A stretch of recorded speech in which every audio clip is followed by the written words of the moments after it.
우리 회사가 상장되던 날 나는 그의 여비서와 충돌했다. 내 대표이사 남편은 모두 앞에서 내 뺨을 2번 때렸다. 나는 차갑게 웃으며 말했다.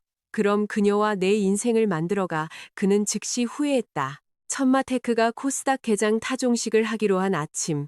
내 남편은 37명의 임원, 증권사 직원, 변호사, 이사진 앞에서 내 뺨을 2번 때렸다. 첫 번째 따귀는 내가 입을 열기도 전에 날아왔다.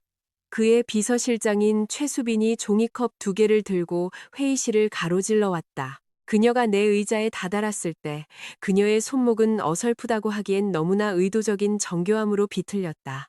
뜨거운 커피가 내 네이비색 정장 상의로 쏟아져 내렸고 그 아래 실크 블라우스를 적시며 쇄골 부근에 피부를 데웠다. 최수빈은 숨을 헐떡였다. 그러고는 마치 내가 자기를 공격이라도 한 것처럼 강태준 대표의 등 뒤로 숨었다. 대표님, 서유진 부사장님 탓하지 마세요. 그녀의 눈은 금세 눈물로 그렁그렁해졌다. 제가 부사장님 앞에만 서면 항상 긴장해서요. 아마 손에 힘이 풀렸나 봐요. 회의실에 있던 모든 얼굴이 나를 향했다.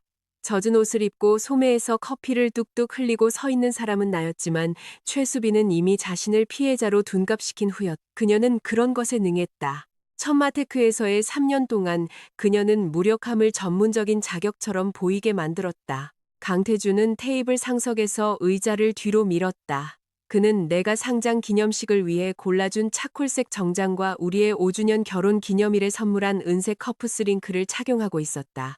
그 익숙한 모습들이 다음에 일어날 일을 더욱 비현실적으로 느끼게 했다. 서유진, 그만해. 그가 말했다. 나는 망가진 재킷을 내려다보고 그를 다시 쳐다봤다. 뭘 그만하라는 거예요? 난 아직 말도 안 했어요. 말할 필요도 없어. 당신이 지금 뭘 하는지 다들 보고 있으니까. 그의 목소리가 날카로워졌다. 이건 상장 전 마지막 지배구조 브리핑이야. 주관사, 외부 법무법인, 그리고 우리 리더십팀 전원이 여기 와 있다고. 이걸 또 최 실장에 대한 개인적인 공격으로 만들지 마. 또 다른 공격이요? 저기 유리벽 위에 있는 보안 카메라 좀 봐요. 영상 돌려봐요. 나는 문장을 끝맺지 못했다. 그의 손바닥이 내 왼쪽 뺨을 후려쳤고 그 소리에 회의실은 정적이 흘렀다. 잠시 동안 나는 높고 금속성의 이명 외에는 아무것도 들리지 않았다. 내 머리는 그 힘에 돌아갔다. 커피에 댄 상처는 얼굴 전체로 퍼지는 더 뜨거운 고통 아래로 사라졌다. 강태준은 마치 다른 사람의 것인 양 자신의 손을 쳐다봤다. 그의 얼굴에 충격이 스쳐 지나갔다. 그것은 찰나의 순간이었다. 그때 최수빈이 그의 등 뒤에서 작게 상처 입은 듯한 소리를 냈다. 강태준의 표정이 다시 굳어졌다. 그녀에게 사과해. 나는 대학원 시절부터 사랑했던 남자를 바라보았다.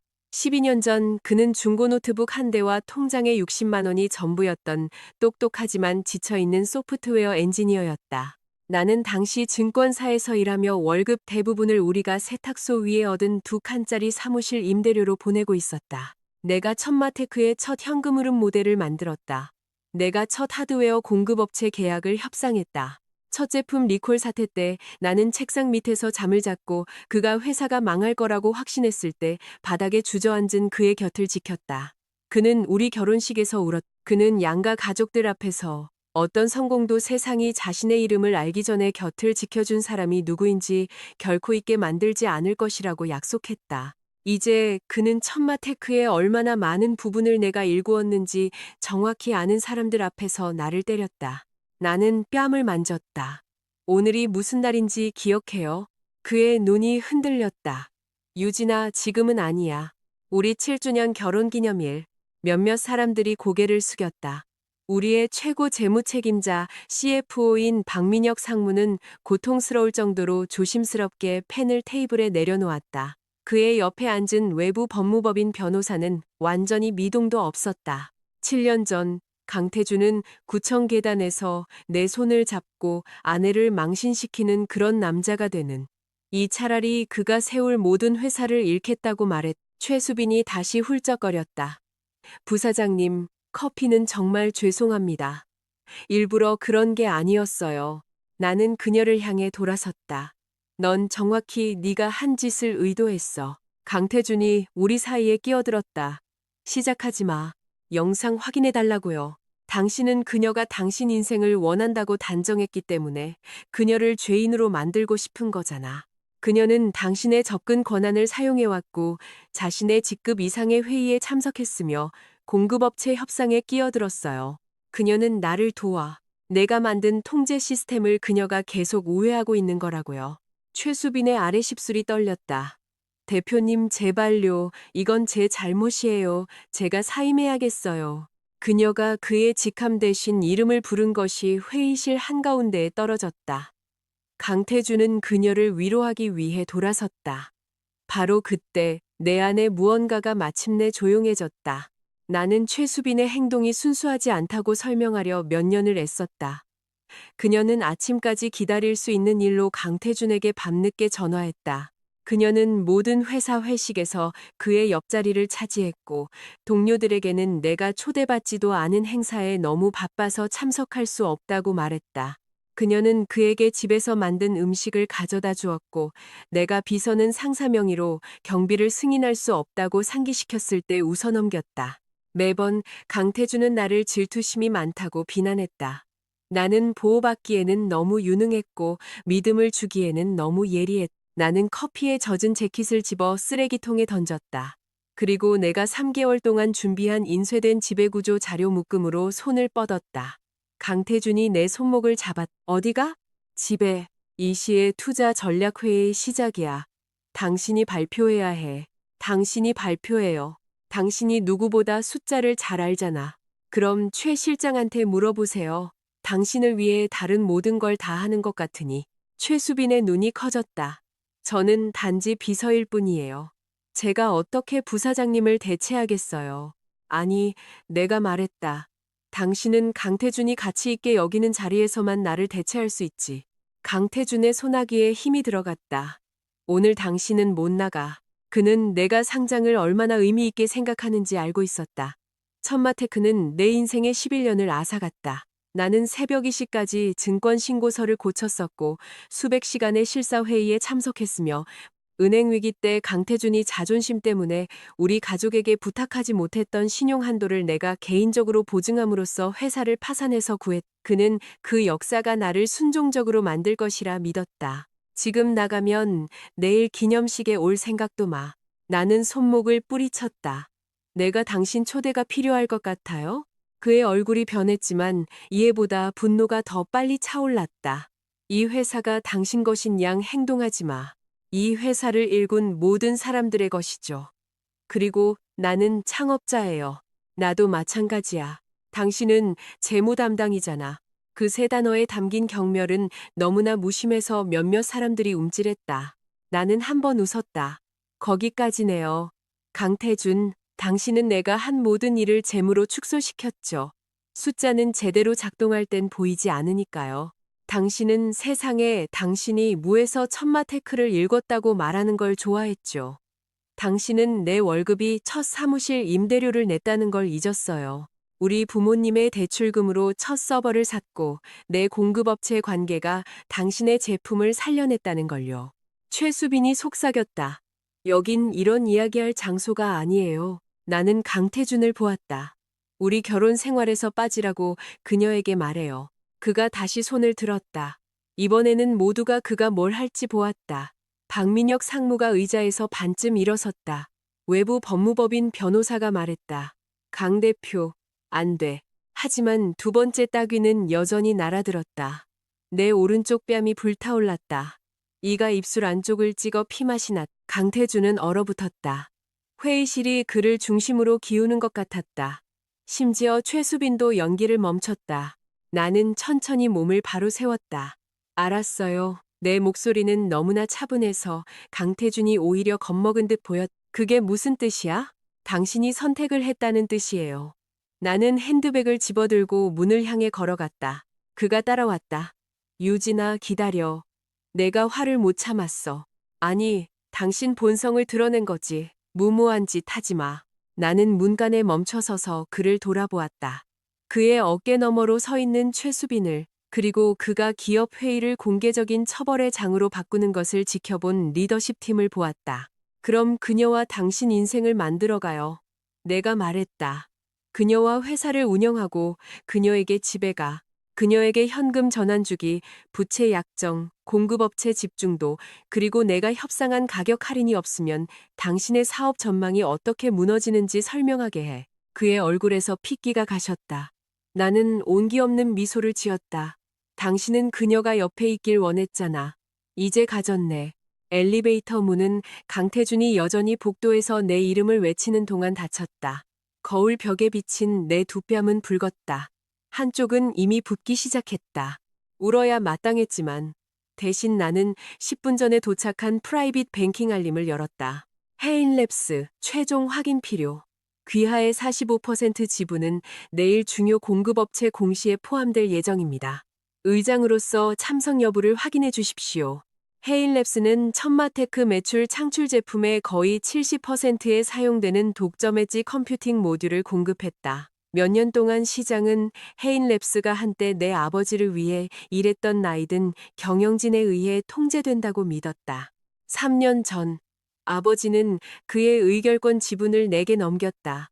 나는 규제 당국의 소유권을 숨긴 적이 없었다. 그것은 법무법인이 검토한 비공개 실소유주 명부와 이해상충 공시에 나타나 있었다. 강태준은 내가 표시해준 곳에 서명만 하는 대신 내가 그의 앞에 놓아둔 서류들을 읽기만 했더라면 알 수 있었을 것이다. 그가 내가 그에게 맡겨진 역할 밖에서 무엇을 하는지 한 번이라도 물어봤더라면 알 수 있었을 것이다. 주차장에 도착하기 전까지 내 전화기는 5번 울렸다. 나는 6번째 전화를 받았다. 지금 뭐 하는 거야? 강태준이 윽박질렀다. 분노는 이미 금이 가기 시작했다. 전략회의가 엉망이야.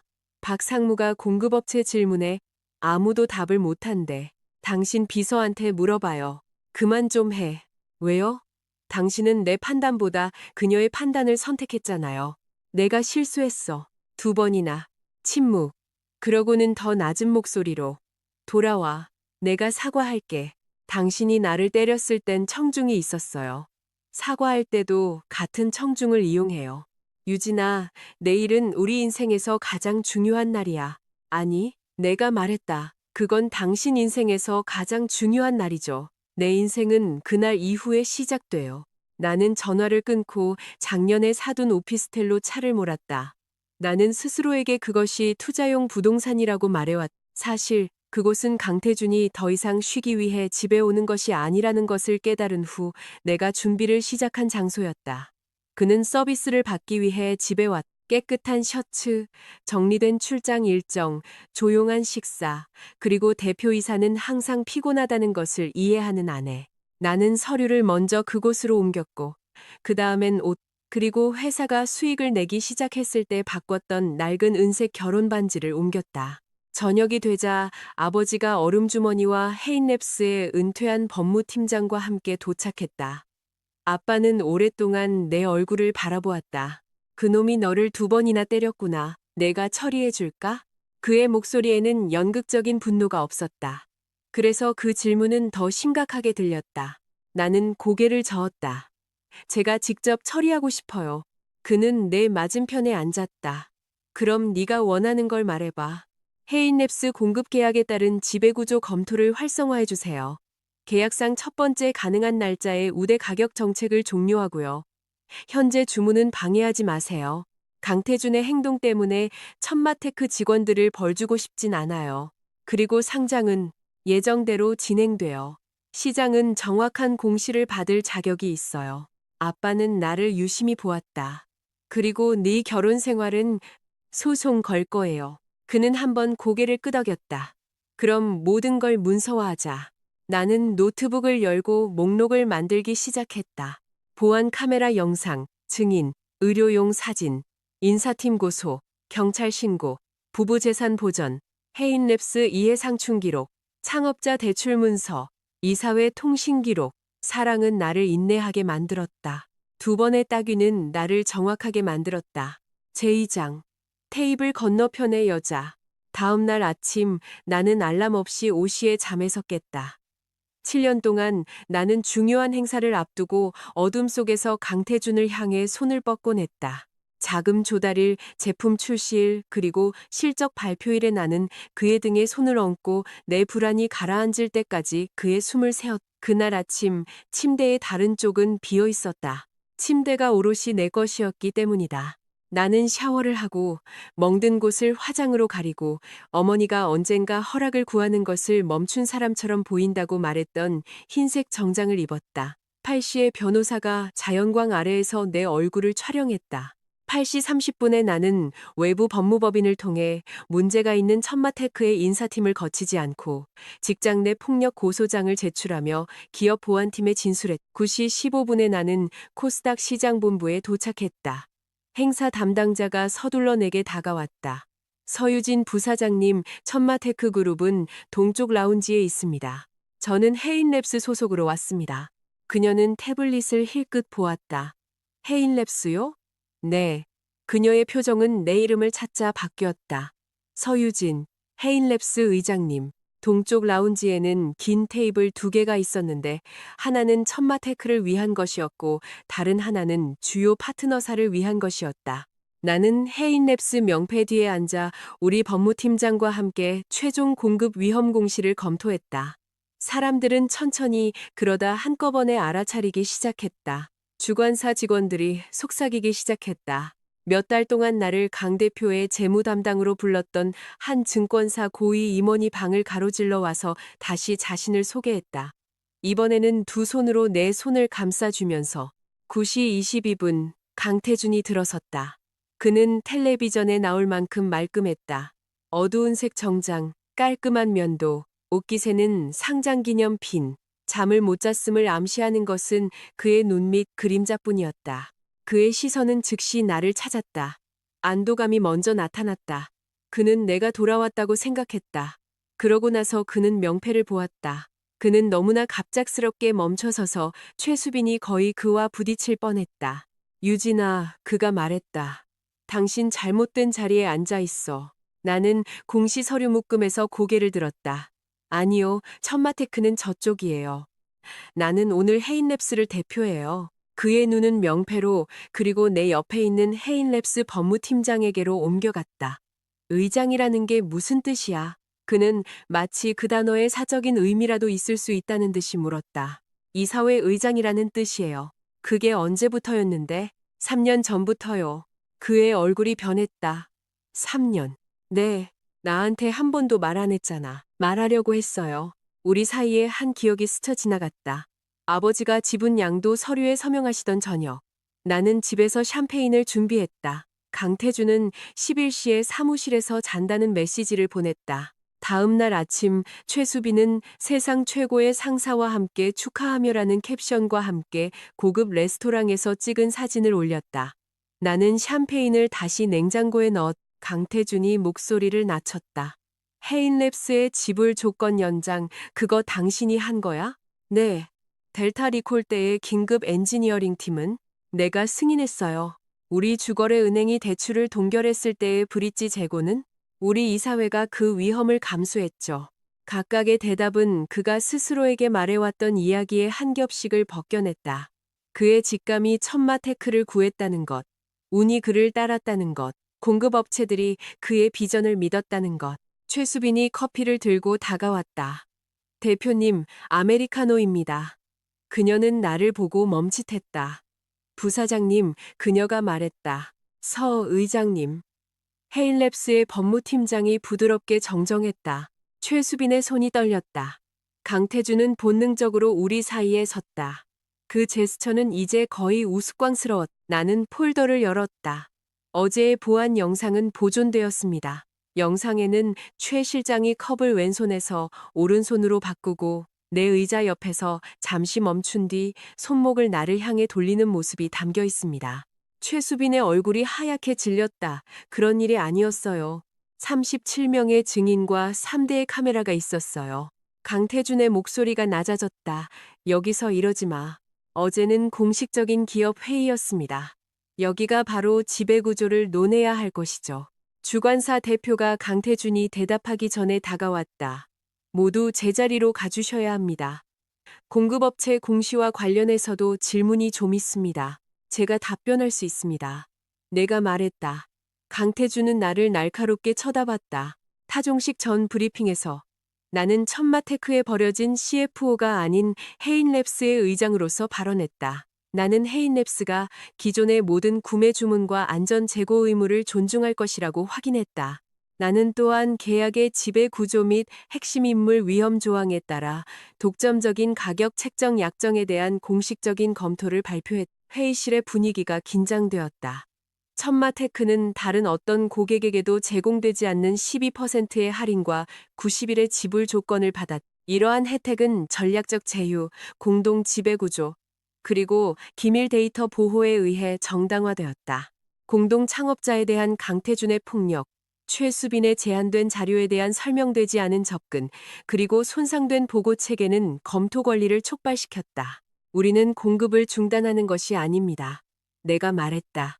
우리는 시정과 독립적인 검토가 있을 때까지 재량적 혜택을 중단하는 것입니다. 천마테크의 CFO는 토할 것처럼 보였다. 강태준이 내게 몸을 기울였다. 이게 우리 마진에 어떤 영향을 미칠지 알기나 해? 네. 싸움 한 번 했다고 당신이 세운 회사를 망가뜨리겠다는 거야?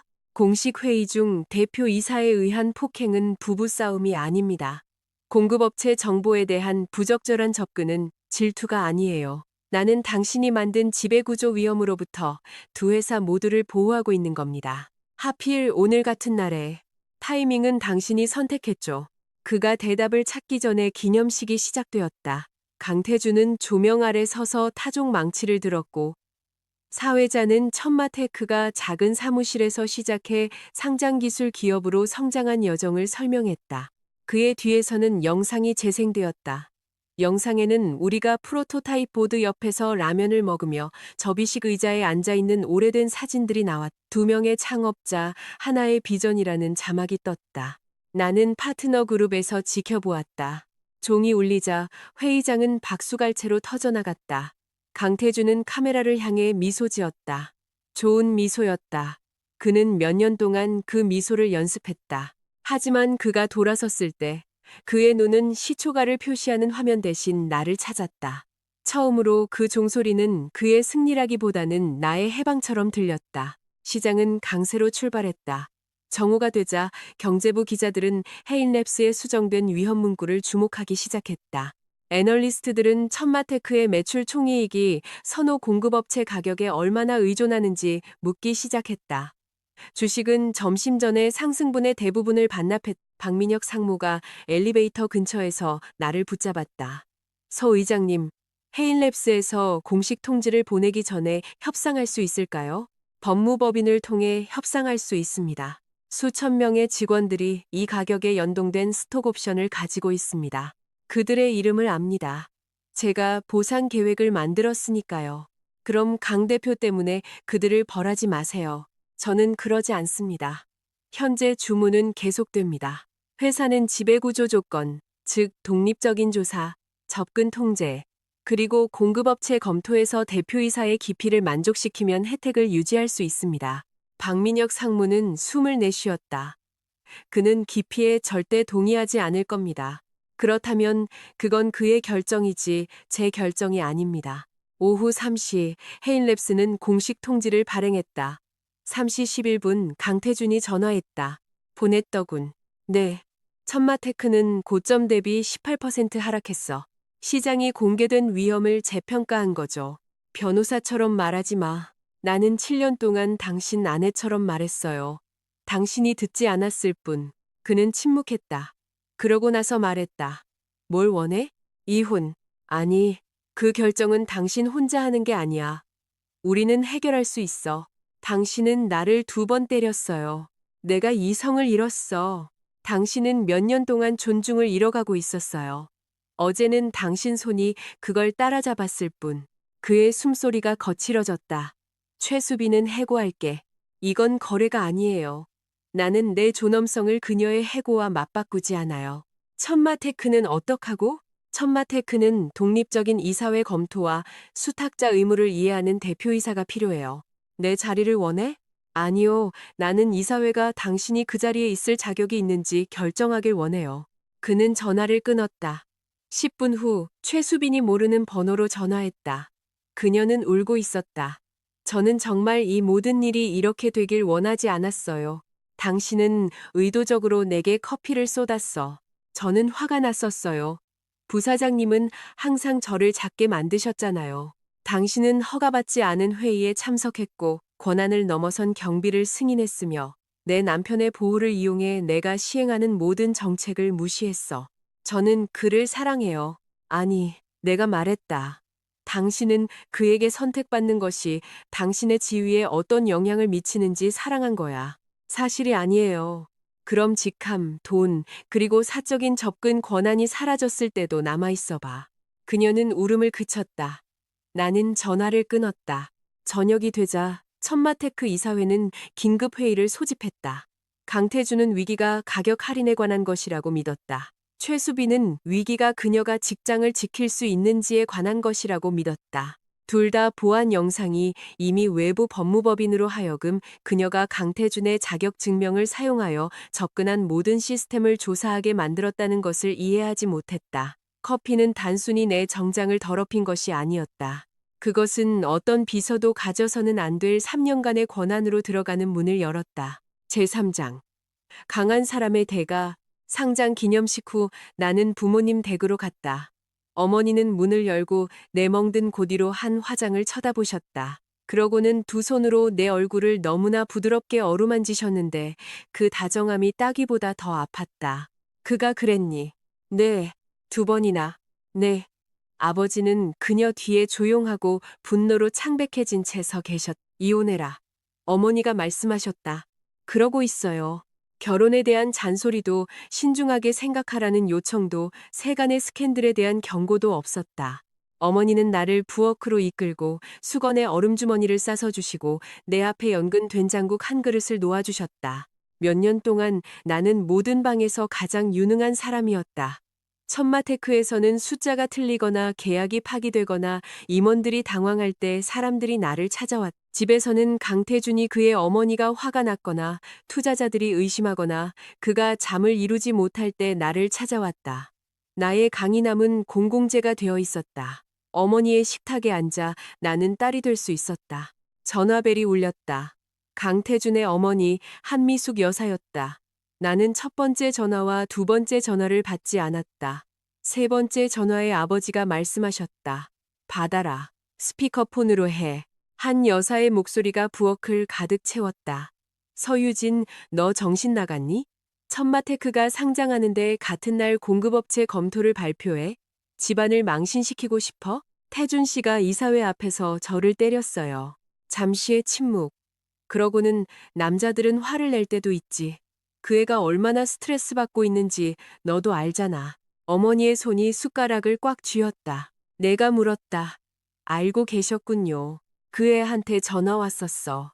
네가 자기 비서를 망신시키고 인생에서 가장 중요한 회의 전에 뛰쳐나갔다고 하더구나. 그가 제 뺨을 2번 때렸어요. 그러니까 그가 그러면 안 됐다는 말이야. 하지만 결혼 생활을 소중히 여기는 아내라면 남편 회사를 공격해서 보복하지는 않아. 천마테크는 제 회사이기도 해요. 바로 그 태도가 문제야. 너는 항상 결혼 생활에서 남편이 되려고 했어. 아버지의 표정이 매우 굳어졌다. 한 여사는 내 침묵에 용기를 얻어 계속했다. 수빈이는 따뜻해. 남자를 어떻게 대접해야 하는지 알지. 너는 집에 와서 감사니 부채 비율이니 하는 얘기나 하고 밤낮으로 일하면서 아직 손주도 안겨주지 않았잖아. 태준이에게 다정함이 필요했을 거라고는 한 번도 생각해 본 적 없니? 3년 동안 한 여사는 우리가 아이가 없는 것을 내 탓으로 돌렸다. 그녀는 임신에 좋다는 차를 추천하고 난임 클리닉 링크를 보내주었으며 한 번은 추석에 내 야망이 내 몸을 혼란스럽게 한 것 아니냐고 묻기도 했다. 나는 매번 강태준을 보호했다. 의료 기록은 잠긴 폴더 안에 있었다. 심각한 남성 요인 불임, 낮은 정자 운동성, 그리고 그가 진단을 감당할 수 없어서 거부한 치료 권고. 나는 그가 겪지 않아도 되도록 질문, 주사, 검사, 그리고 수치심을 감수했다. 그 보호는 어머니의 부엌에서 끝났다. 어머님, 내가 말했다. 불임 진단을 받은 건 태준 씨예요. 침묵. 뭐라고? 그는 심각한 남성 요인 불임을 앓고 있어요. 진단서도 가지고 있고요. 전문의가 치료를 권했지만 거부했어요. 거짓말하는구나. 제가 그의 의료 정보를 공개하지는 않을 거예요. 하지만 계속해서 우리 친척이나 직원, 기자들에게 제가 아이를 갖기 싫어한다거나 임신할 수 없다고 말씀하신다면 제 변호사가 그 허위 사실을 바로잡기 위해 필요한 기록으로 대응할 겁니다. 그녀의 어조가 즉시 바뀌었다.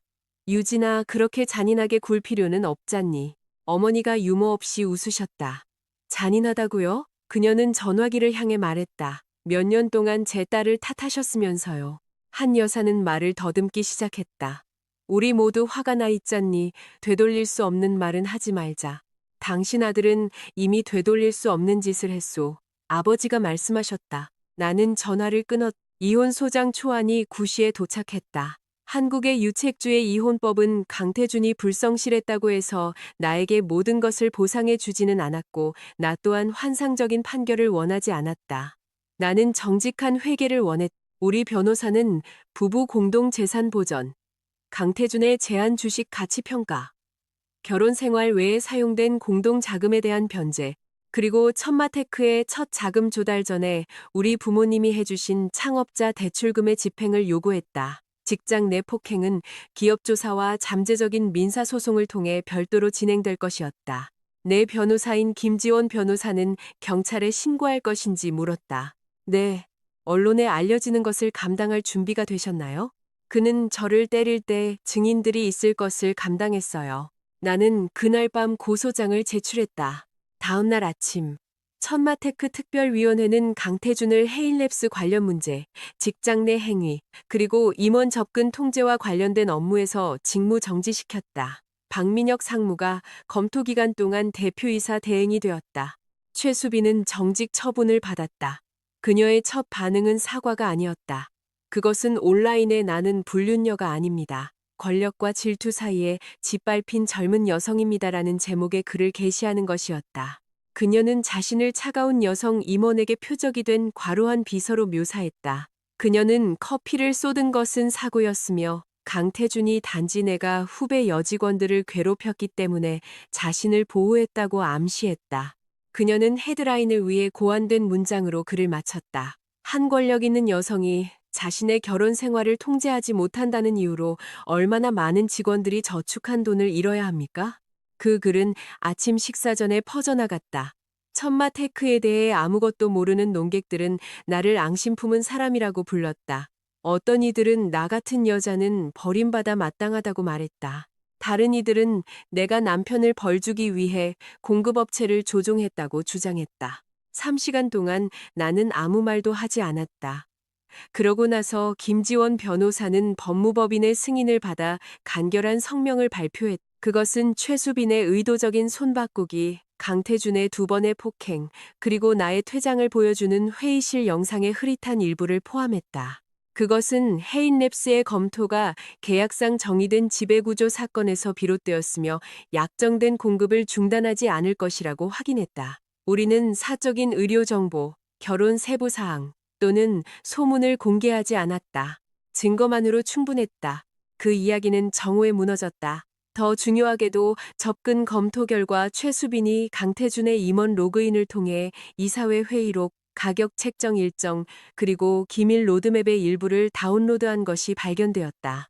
여러 파일이 천마테크의 가장 큰 경쟁사인 태산캐피탈이 고용한 컨설팅 회사와 연결된 개인 계정으로 전달되었다. 박민혁 상무가 내게 직접 전화했다. 전달된 파일들을 찾았습니다. 몇 개나 됩니까? 18개월 동안 43개의 문서입니다. 강 대표도 알고 있었나요? 아직 모릅니다. 로그를 보존하고 헤인랩스 법무팀에 통지하세요. 그는 계속 그녀가 자기 받은 편지함을 처리했다고 말합니다. 그것이 접근을 설명해 주지만 감독 실패를 변명해 주지는 않습니다. 박민혁 상무는 한숨을 쉬었다. 그가 무너지고 있습니다. 나는 어머니가 싸주신 정장을 보았다. 저도 그랬어요. 내가 말했다. 단지 아무도 회의를 멈출 필요가 없을 만큼 조용히 무너졌을 뿐이죠.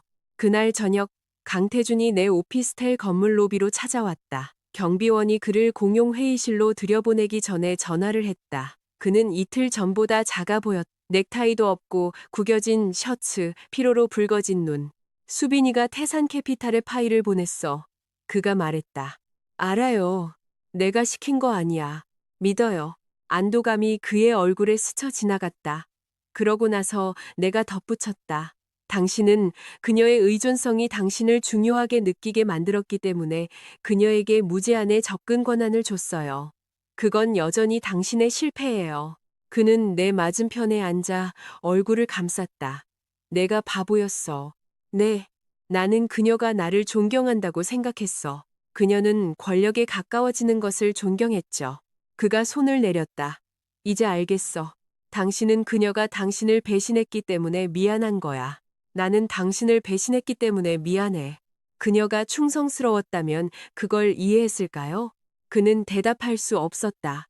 나는 뒤로 기댔다. 그것이 후회와 책임감의 차이예요. 눈물이 그의 눈에 가득 찼다. 그녀를 해고할게. 이 사회가 요구하면 사임할게. 공개적으로 사과할게. 우리 관계를 회복시키려면 뭘 해야 하는지 말해줘. 아무것도 없어요, 강태준. 당신은 내 유능함이 나를 파괴할 수 없게 만든다고 믿었어요. 당신은 그녀의 눈물을 증거로 내 사실들을 공격으로 취급했어요. 당신은 내 강인함을 나를 해칠 어락으로 사용했어요. 그는 처음에 소리 없이 울기 시작했다. 몇 년 동안 나는 그가 그런 표정을 지을 때마다 그를 위로하기 위해 달려갔었다. 자금 조달 라운드가 실패했을 때, 그의 아버지가 심장마비를 일으켰을 때, 주요 고객이 계약을 취소한 밤에 나는 그의 머리를 내 무릎에 뉘고 우리가 살아남을 것이라고 약속했었다. 나는 손을 모으고 있었다. 아직도 나를 사랑해? 그가 물었다. 정직한 대답은 고통스러웠다. 내 일부는 우리가 아무것도 없었을 때의 당신을 사랑해요.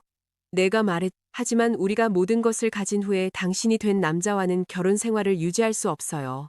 그가 테이블을 쳐다보았다. 이혼 서류는 내일 송달될 거예요. 서명 안 할 거야. 절차가 진행되기 위해 당신의 동의는 필요 없어요. 그는 절망적으로 고개를 들었다. 우리의 7년은 어떡하고? 그 시간들이 있었다는 건 받아들여요. 그게 전부야? 그것들은 의미 없지 않았어요. 단지 끝났을 뿐이에요. 경비원이 십시에 그를 밖으로 안내했다. 잠자리에 들기 전 나는 최수빈에게서 한 통의 메시지를 더 받았다. 그것은 몇 달 전 강태준이 말하는 것을 녹음한 음성이었다. 유진이는 똑똑해. 그가 녹음해서 말했다. 하지만 그녀와 사는 건 또 다른 이사회 회의 같아. 그녀는 모든 걸 할 수 있어. 아무것도 필요로 하지 않지. 당신과 있으면 내가 남자인 것처럼 느껴져. 최수빈은 나를 상처 주기 위해 그것을 보냈다. 나는 그것을 강태준이 부인했던 경계 위반의 증거로 김지원 변호사에게 전달한 다음 내 휴대폰에서 삭제했다. 그는 필요로 여겨지는 것을 사랑받는 것으로 착각했다. 나는 유용한 것을 가치 있는 것으로 착각했다. 우리 둘 다 틀렸다. 제사장. 상장회사는 가족의 소유가 아니다. 천마테크의 긴급 이사회는 다음 날 아침 8시에 시작되었다. 강태준은 대표이사로 입장했지만 테이블 상석이 비어있는 것을 발견했다. 박민혁 상무는 특별위원회 법무팀장 옆 두 자리 떨어진 곳에 앉아 있었다.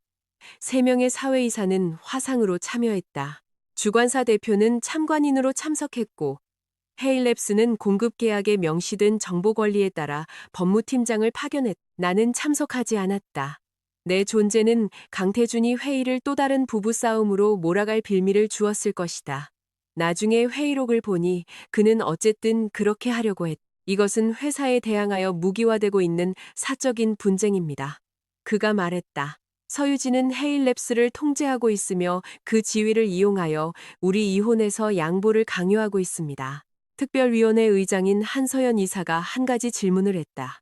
공식적인 지배구조 회의 중에 회사의 최고 재무 및 전략 책임자를 2번 폭행했습니까? 강태준은 아무 말도 하지 않았다. 당신의 비서가 당신의 자격증명을 사용하여 43개의 제한된 문서에 접근했습니까? 그녀가 문서를 전달하고 있었다는 사실은 몰랐습니다. 그것은 질문이 아니었습니다. 강태준의 아버지인 강진철 고문은 초기 투자자이자 은퇴한 이사회 고문 자격으로 참석했다. 그는 몇 년 동안 천마테크를 아들의 천재성을 증명하는 증거로 여겨왔다.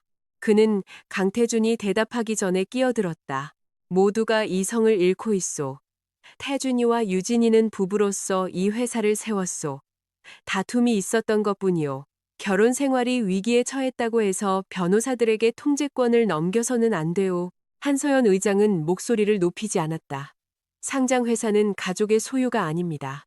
그 문장은 회의에 축이 되었다. 이사회실 밖에서는 시장이 계속해서 불확실성을 벌하고 있었다. 애널리스트들은 시장 가격을 반영하여 마진 추정치를 수정했다. 고객들은 기밀 기술 데이터가 태산 캐피탈에 넘어갔는지 물었다. 직원들은 주가를 지켜보며 퇴직금으로 여겼던 스톡 옵션이 어떻게 될지 궁금해했다. 특별위원회는 강태준의 직무 정지를 연장하기로 의결했다. 그의 민감한 시스템에 대한 접근은 중단되었다. 박민혁 상무가 임시 대표이사직을 수행하게 되었다. 최수빈의 고용은 영업비밀 조사 결과에 따라 정책 위반으로 해지되었다. 강태준은 결정을 받아들이기를 거부했다. 비서 한 명의 행동 때문에 이 회사의 창업자를 해임할 수는 없습니다. 한서연 의장이 그에게 서류 묶음을 밀었다. 이것은 접근 기록입니다. 당신은 그녀를 대리인으로 승인했습니다. 당신은 반복적으로 규정 준수 경고를 무시했습니다. 당신은 그녀의 직책을 벗어난 회의 참석을 허용했습니다. 또한 당신은 회사 통신망을 사용하여 배우자의 고용 상태와 공급업체 소유권에 대해 논의했습니다. 강진철 고문이 테이블을 손으로 내리쳤다. 내 아들은 이 방에 있는 누구보다도 주식을 많이 가지고 있어. 소유권이 수탁자 의무를 없애주지는 않습니다. 정오가 되자 강태준은 더 이상 천마테크를 운영하지 않게 되었다. 오후 1시 강진철 고문이 약속도 없이 헤인랩스 본사에 도착했다. 나는 그를 제조 실험실이 내려다보이는 유리 회의실에서 만났다. 그는 항상 신체적으로 위압적인 남자였다. 60대 후반임에도 넓은 어깨를 가졌고 마치 건물을 소유한 듯 모든 공간에 들어서는 건설업자 같은 습관이 있었다. 네가 하려는 말은 알겠다. 그가 말했다. 이제 그만둬. 무슨 말씀이신지요? 아무도 너를 얕봐서는 안 된다는 것 말이다. 나는 거의 미소 지을 뻔했다. 그는 여전히 이것이 연기라고 믿고 있었다. 조사를 촉발시킨 것은 제가 아닙니다. 강태준 씨가 공급업체 검토를 촉발시킨 건 너잖아. 주식은 가치의 4분의 1을 잃었어. 헤인랩스는 모든 구속력 있는 의무를 존중하고 있습니다. 할인과 연장된 지불 조건은 천마테크가 더 이상 충족하지 못하는 지배구조 기준에 연동된 재량적 혜택이었습니다. 태준이는 사과했어. 공개적으로 하지 않았고 이사회에도 하지 않았으며 그 대가로 무엇을 받을지 묻지 않고는 하지 않았습니다. 강진철 고문이 앞으로 몸을 기울였다. 너는 아직 강씨 집안 사람이야. 법적으로는 몇 달 더 그렇겠죠. 그의 턱이 굳어졌다. 극적으로 굴지 마라. 나는 우리 사이에 문서를 하나 놓았다. 그것은 천마테크에 대한 나의 실질적 소유권 확인서였다. 지난 3년 동안 나는 퇴사한 2명의 직원으로부터 창업자 주식을 취득했고 IPO 전에 설립된 신탁을 통해 추가 주식을 보유했다. 나의 의결권 지분은 5.8%로 이사를 지명하고 특정 주주 행동을 요청하기에 충분히 컸다. 강진철 고문은 그 숫자를 2번 읽었다. 이걸 언제 샀니? 첫 번째 블록은 시리즈 비위기 때 천마테크가 급여를 지급하지 못했을 때 구매했습니다. 두 번째는 강 대표가 밀어낸 창업자에게서 나왔고요. 저는 공정가치를 지불했고 모든 거래를 공시했습니다. 태준이는 몰랐어. 강 대표는 주주명부 인증서에 서명했습니다. 그는 그것들을 읽지 않았을 뿐이죠. 그 대답은 사실이었기 때문에 그를 화나게 했다. 이걸 계획했구나. 저는 리더십이 실패할 경우 회사를 보호할 계획이었습니다. 내 아들이 실패할 경우를 말하는 거냐? 저는 이 권리를 결코 사용하지 않기를 바랐습니다. 강진철 고문은 일어나 창가로 걸어갔다. 우리 아래에서는 클린룸 복장을 한 엔지니어들이 하얀 조명 아래 움직이고 있었다. 헤인랩스는 아버지가 강태준이 그것을 발표하는 법을 배우기 30년 전에 기술을 구축했기 때문에 존재했다. 너는 항상 네가 그 애보다 똑똑하다고 생각했지. 강진철 고문이 말했다. 아니요, 저는 우리가 파트너라고 생각했습니다. 그리고 지금은 이제 저는 파트너십에는 존중이 필요하다는 것을 압니다. 그가 돌아섰다. 무엇이 너를 만족시키겠니? 강 대표의 기분에 좌우되지 않는 영구적인 지배구조, 독립적인 이사회 리더십, 제한된 임원 위임, 공식적인 공급업체 보안 프로그램, 최수빈의 정보 유출로 인한 손실에 대한 배상, 그리고 이혼 절차는 별개로요. 이사회 자리를 원해 사회이사로 제 자신을 지명할 겁니다. 주주들이 투표할 수 있죠. 그가 나를 쳐다봤다. 너는 그의 회사를 빼앗고 있어. 아니요. 저는 상장회사가 그의 개인 왕국처럼 취급되는 것을 멈추라고 요구하고 있는 겁니다. 강진철 고문은 악수도 하지 않고 떠났다. 그날 저녁 강태준의 어머니는 친척과 전 직원들에게 전화를 걸기 시작했다. 아침이 되자 온라인 게시물들은 내가 천마테크를 장악하기 위해 강태준과 결혼했으며 내 경력을 유지하기 위해 의도적으로 아이를 갖지 않았다고 주장했다. 김지원 변호사는 내용 증명과 명예훼손 경고를 보냈다. 우리는 강태준의 의료 기록을 공개하지 않았다. 우리는 단지 출산 이력은 사적인 것이며 허위 주장은 법무법인을 통해 다루어질 것이라고 밝혔다. 그 절제는 중요했다. 나는 나를 공격하는 사람들보다 더 잔인해져서 이기고 싶지 않았다. 이혼의 재정 단계는 법의학적 증거조사로 시작되었다. 강태준의 수입은 쉽게 확인할 수 있었다. 숨겨진 지출은 그렇지 않았다. 4년 동안 그는 최수빈의 출장 좌석 업그레이드, 보석, 천마테크, 근처 아파트의 임대 보증금, 그리고 그녀의 사촌에게 등록된 부티크 컨설팅 사업체에 대한 지불에 부부 공동 자금을 사용했다. 일부 비용은 임원 채용으로 코드화되었다.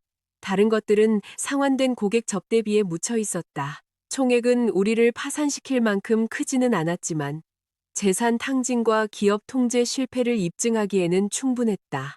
더 문제가 되는 것은 우리 공동 투자 계좌에서 노스라인 벤처스라는 법인으로 이체된 10억 원이었다.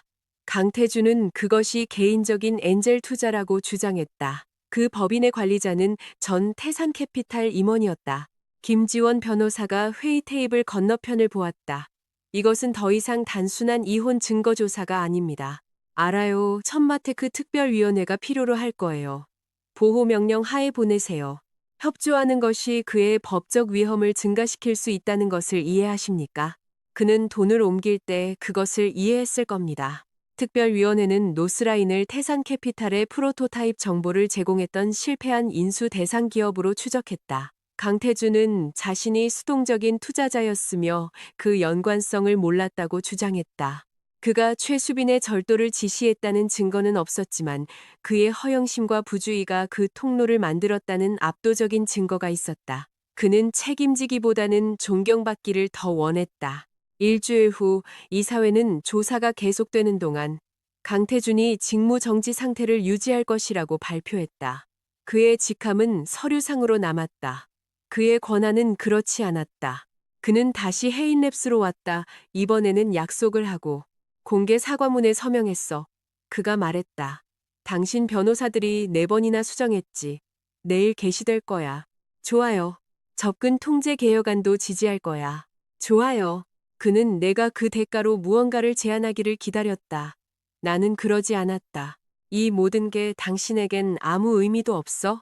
천마테크에는 의미가 있죠. 우리는 어떡하고. 지배 구조 계획에 우리는 없어요. 그의 눈에 눈물이 고였다. 나는 당신이 요구한 모든 것을 하고 있어. 나는 몇 년 동안 존중을 요구했어요. 당신은 결과가 닥쳐왔기 때문에 지금 준수하고 있는 것 뿐이에요. 그는 맞은편 의자에 주저앉았다. 진정한 책임감이란 어떤 모습인지 말해줘. 그 질문은 나를 놀라게 했다. 그것은 옳은 일을 하는 것이 당신이 잃어버린 것을 회복시켜주지 않을 수도 있다는 것을 받아들이는 모습이에요. 그가 고개를 숙였다. 처음으로 그는 그 대답에서 자신을 구해달라고 내게 요청하지 않았다. 이후 챕터는 필요시 요청에 따라 계속해서 번역 및 각색될 수 있습니다.